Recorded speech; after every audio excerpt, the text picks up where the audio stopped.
9년입니다. 정말 긴 시간이죠. 한 아이가 태어나서 초등학교에 들어갈 만큼의 시간 동안 굳게 닫혀있던 문이 드디어 열렸습니다. 네, 바로 한국 기업들의 암호화폐 시장 참여 이야기죠. 맞습니다. 그런데 이 소식을 두고 시장 반응을 보니까 뭐랄까 기대감도 큰데 동시에 이게 정말 제대로 된 시작일까 하는 의구심도 상당하더라고요. 그럴 수밖에 없죠. 2017년에 정부가 워낙 단호하게 문을 걸어 잠궜던 그 트라우마가 시장에 아직 깊게 남아 있으니까요. 그렇죠. 그래서 이번 조치가 그냥 문만 살짝 열어준 건지 아니면 정말 새로운 시대로 들어가는 입구인지는 정말 꼼꼼히 따져봐야 합니다. 맞습니다. 그래서 오늘 저희가 할 일이 바로 그겁니다.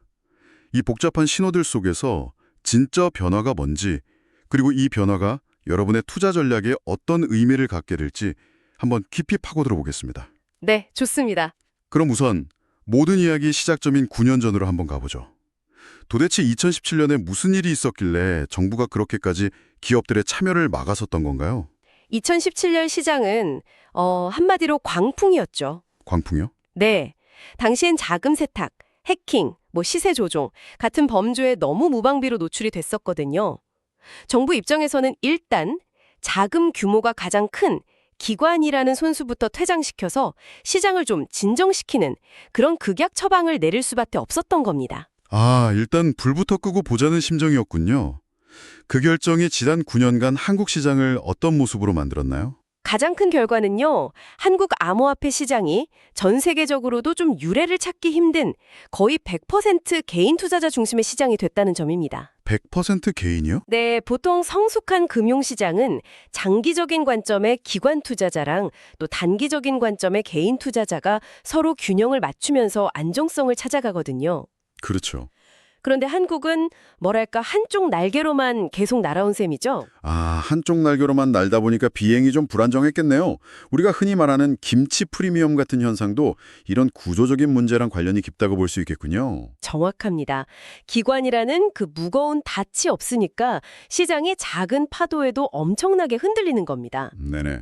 해외에서 호재가 터지면 다른 나라보다 몇십 %씩 더 오르는 김치 프리미엄이 생겼다가 또 악재가 터지면 그만큼 더 폭락하는 이런 극심한 변동성이 일상화됐죠. 제도권 투자가 막히니까 일부 기업들은 아예 해외로 나가서 투자하는 현상도 있었다고요. 네, 일종의 금융 쇠국의 부작용도 나은 거고요. 자, 그 9년간 닫혔던 문이 드디어 열렸는데 사실 문만 열어준다고 끝이 아니잖아요. 문고리는 어떻게 생겼고 얼마나 열리는지 그 사용 설명서를 제대로 봐야겠죠. 맞습니다. 금융서비스위원회가 내놓은 지침이 바로 그 설명서일 텐데 핵심적인 내용이 뭔가요? 핵심은 크게 세 가지 질문으로 요약할 수 있습니다. 누가, 얼마나, 그리고 무엇에 투자할 수 있는가. 이 세 가지만 보면 이번 조치의 성격을 명확히 알 수 있습니다. 좋습니다. 그럼 하나씩 짚어보죠. 먼저 누가 이 시장에 들어올 수 있게 된 겁니까? 약 3,500개 정도 되는 상장법인이랑요. 정식으로 등록된 전문 투자법인이 그 대상입니다. 그러니까 일반 중소기업이 아니라 재무가 투명하게 공개되는 기업들부터네요. 네, 그렇죠. 일단 믿을 만한 선수들부터 입장시키겠다 이런 의도라고 볼 수 있습니다. 그렇군요. 그럼 그 3,500개의 기업이 원하면 얼마든지 투자할 수 있는 건가요? 예를 들어 삼성전자가 우리 회사는 이제 비트코인을 대량 매집하겠다 이렇게 선언하는 것도 가능한 건가요? 바로 그 지점에서 두 번째 핵심, 얼마나의 문제가 나옵니다. 결론부터 말씀드리면 불가능합니다. 불가능하다? 네. 각 기업은 연간 순자산의 최대 5%까지만 투자할 수 있거든요. 예를 들어 순자산이 1,000억 원인 기업이라면 연간 최대 50억 원까지만 투자가 가능한 거죠. 잠깐만요. 그 5%라는 기준이 좀 애매하게 들리는데요. 어떤 점에서요? 예를 들어 현금성 자산이 많은 IT 기업이랑 공장이나 설비 같은 비유동 자산이 대부분인 제조업체에게 똑같이 순자산의 5%를 적용한다. 이건 후자의 경우엔 사실상 투자할 여력이 거의 없다는 뜻 아닌가요? 아주 중요한 지적입니다. 이 5%라는 숫자가 단순히 리스크 관리 차원을 넘어서요. 정부가 여전히 암호화폐를 온전한 투자 자산이 아니라 고위험 투기 자산으로 보고 있다는 아주 강력한 시그널이거든요. 기업들한테 참여는 하되 절대 깊게 빠지지는 말고 발만 살짝 담가라 이런 거죠. 일종의 예고편 같은 거군요. 앞으로 규제 방향도 이런 보수적인 기조를 유지하겠다, 뭐 이런. 네, 그렇게 볼 수 있습니다. 알겠습니다. 그럼 마지막으로 무엇에 투자할 수 있느냐? 이것도 중요하겠네요. 소위 잡코인에도 기업들이 투자할 수 있게 되는 건가요? 아닙니다. 그것도 막아뒀습니다. 시가총액이랑 거래량을 기준으로 상위 20개 주요 코인으로 투자 대상을 한정했어요. 상위 20개요? 네, 이것도 같은 맥락이죠. 기업들이 검증되지 않은 자산에 투자했다가 상장 폐지라도 당하면 그 피해가 주주들한테 고스란히 돌아가니까요. 일단은 시장에서 어느 정도 검증된 자산에만 투자하도록 길을 아주 좁게 열어준 거군요. 맞습니다. 근데 한편으로는 시장을 너무 모르는 탁상공론 아닌가 하는 생각도 드는데요. 상위 20개 코인이라는 게 사실 몇 달 만에 순위가 뒤바뀌는 곳이 이 시장인데 이런 규제가 과연 시장의 역동성을 따라갈 수 있을까요? 바로 그 부분이 업계에서 가장 비판하는 지점 중 하나입니다. 시장의 속도를 전혀 반영하지 못한 경직된 규제라는 거죠. 결국 이번 가이드라인의 핵심 기조는 9년 만에 문을 열어주긴 하겠지만 아주 조금씩 그리고 안전장치를 3겹, 4겹으로 채운 상태로 열겠다는 정부의 의지를 명확히 보여주는 대목입니다. 기업 자금이 들어온다는 건 주문 단위부터 개인과는 차원이 다를 텐데요. 한 기업이 수십억 원어치를 한 번에 사거나 팔면 시장이 그야말로 휘청거릴 수도 있겠어요. 네, 그렇죠. 개인 투자자들은 속수무책으로 당할 수도 있고요. 맞아요. 바로 그 점 때문에 거래소에도 아주 중요한 의무가 새로 생겼습니다. 바로 스테이거드 실행, 우리말로는 분할 체결을 의무화한 겁니다. 분할 체결이라면 큰 주문을 한 번에 처리하는 게 아니라 여러 개로 잘게 쪼개서 실행한다는 의미군요. 주식시장에서는 익숙한 개념인데요. 네, 하지만 암호화폐 시장은 근본적으로 다릅니다. 24시간 돌아가고 시장이 여러 거래소로 파편화되어 있잖아요. 아, 그렇죠. 이런 환경에서 분할 체결은 단순히 주문을 시간으로 쪼개는 걸 넘어서요. 여러 거래소의 유동성을 실시간으로 분석해서 시장 충격을 최소화하는 아주 고도의 기술을 요구합니다. 이건 거래소의 기술력을 보여주는 핵심 척도가 될 겁니다. 잠깐만요. 그럼 그게 의무화된다는 건 이제 기관이 내가 이 가격에 시장가로 싹 긁어버리겠다. 이런 식의 공격적인 주문은 원천적으로 불가능해진다는 뜻인가요? 네, 그렇게 볼 수 있습니다. 거액 주문으로 가격이 급격하게 튀거나 무너지는 현상을 제도적으로 막겠다는 거죠. 아, 개인 투자자 입장에서는 갑작스러운 고래의 움직임으로부터 어느 정도 보호받을 수 있는 장치가 생긴 셈이네요. 맞습니다. 거기에 더해서 거래소별로 기업의 1회 주문 한도액 자체를 설정하는 규제도 함께 들어올 예정입니다. 들어볼수록 정말 촘촘하게 규제망을 짜고 있다는 느낌이 드네요. 그런데 이렇게 다 정해진 것 같아도 아직 결정되지 않은 중요한 변수들이 남아있다면서요? 스테이블 코인이나 ETF 같은 것들이요? 맞습니다. 이번 가이드라인의 뜨거운 감자라고 할 수 있죠. 뜨거운 감자요? 예를 들어서 전 세계 암호화폐 거래 기준 통화 역할을 하는 USDT 같은 달러 연동 스테이블 코인을 과연 투자 대상에 포함할 것인지 이 부분이 아직 결론이 안 났습니다. 아, 만약 이게 제외되면 어떻게 되죠? 기업들은 사실상 원화로 비트코인이나 이더리움을 사는 것 외에는 할 수 있는 게 거의 없어지는 거죠. 왜 정부는 스테이블 코인에 대해서 이렇게 신중한 태도를 보이는 걸까요? 아무래도 테라 루나 사태의 트라우마가 가장 크겠죠.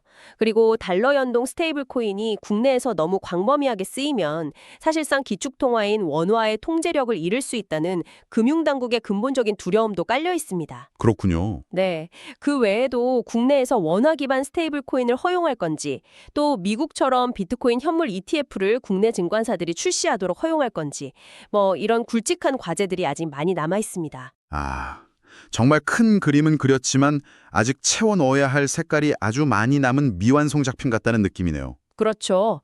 이번 기업 투자 허용은 이런 본격적인 논의를 위한 출발선에 선 것에 불과합니다. 이 소식에 대한 업계의 반응은 구체적으로 어떻습니까? 환영일색은 아닐 것 같은데요. 네, 겉으로는 환영한다고 말하지만 속내는 좀 복잡합니다. 특히 순자산 5%라는 투자 한도에 대해서는 너무 보수적이라 실효성이 없다는 비판이 아주 거셉니다. 어떤 논리에서 그런 비판이 나오는 건가요? 이미 미국이나 일본, 홍콩 같은 경쟁국들은 기업들이 훨씬 자유롭게 디지털 자산을 재무자산으로 편입하고 있거든요. 아, 그 마이크로 스트래티지 같은 회사 말씀이시죠? 네, 맞습니다. 비트코인을 대량으로 사들여서 회사의 주요 예비 자산으로 삼는 디지털 자산 트레저리 전략으로 유명하잖아요. 그런데 한국에서는 이 5% 규제 때문에 그런 기업이 나오는 것 자체가 원천적으로 불가능합니다. 아, 그러니까 글로벌 시장에서는 기업들이 디지털 자산을 단순 투자 대상을 넘어서 핵심 재무 전략으로 활용하는데 우리만 그 흐름에서 뒤처지게 될 거라는 우려군요. 바로 그겁니다. 과도한 규제가 결국 한국 기업들의 경쟁력을 떨어뜨리고 글로벌 디지털 자산 시장의 주도권을 영영 잃게 만들 수 있다는 지적이 나오는 이유죠. 제도권으로 들어오는 첫걸음이라는 점은 분명 긍정적인데 그 보폭이 너무 작아서 이게 걷는 건지 제자리에 서 있는 건지 모르겠다. 뭐 이런 아쉬움이 팽배한 상황입니다. 하지만 정부 입장에서 보자면 2017년에 대혼란과 또 테라루나 사태를 겪었는데 이런 신중한 접근이 어찌 보면 당연한 것 아닐까요? 물론 그 신중함은 이해할 수 있습니다. 하지만 시장은 기다려주지 않죠. 이미 글로벌 빅테크 기업들은 블록체인과 웹3를 미래의 핵심 먹거리로 보고 천문학적인 투자를 하고 있거든요. 그렇죠. 과연 한국 기업들만 순자산 5%라는 울타리에 갇혀서 구경만 하고 있어야 하는가? 이 부분에 대한 깊은 고민이 필요한 시점입니다. 자, 그렇다면 이 모든 변화와 논쟁들이 앞으로 한국 암호화폐 시장에 구체적으로 어떤 영향을 미칠 거라고 예상해 볼 수 있을까요? 이 부분이 청취자분들께서 가장 궁금해하실 것 같은데요. 가장 크고 명확한 변화는 비록 5%라는 한도가 있지만 어쨌든 기관 자금의 유입이라는 공식적인 물꼬가 트였다는 겁니다. 네, 3,500여 개 기업이 대상이라는 점을 고려하면 잠재적인 자금 규모는 결코 작지 않거든요. 예. 이건 시장의 체질 자체를 바꿀 수 있는 매우 중요한 변수죠. 시장의 체질이 바뀐다. 개인 투자자 입장에서는 이걸 어떻게 받아들여야 할까요? 흔히 말하는 고래들이 들어오면 우리 같은 새우들은 더 위험해지는 거 아닌가요? 단기적으로는 그런 우려가 있을 수 있습니다.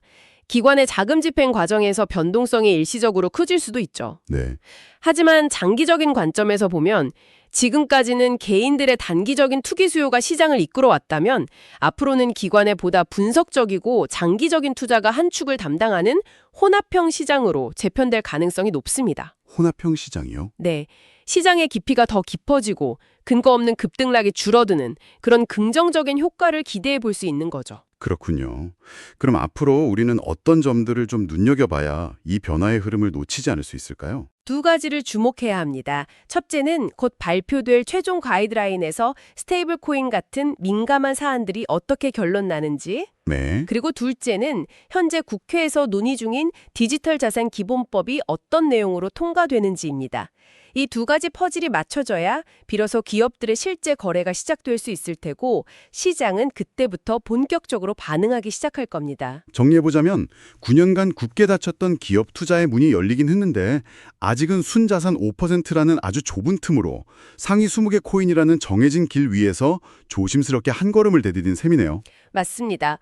이번 조치가 한국 암호화폐 시장이 본격적으로 제도권에 편입되고 성숙해지는 의미 있는 신호탄이 될지 아니면 생색내기 수준의 제한적인 허용이 그치면서 글로벌 시장에서 고립되는 결과를 낳을지는 앞으로의 추가적인 규제 완화 여부에 달려있다고 볼 수 있습니다. 기업이라는 이 새롭고 강력한 참여자의 등장이 과연 기존의 개인 투자자들에게는 더 안정적인 시장이라는 기회가 될까요? 아니면 예측하기 어려운 또 다른 변수가 될까요? 이 질문이 앞으로 여러분의 투자 전략을 세우는데 아주 중요한 화두가 될 것 같습니다. 시청해주셔서 감사합니다.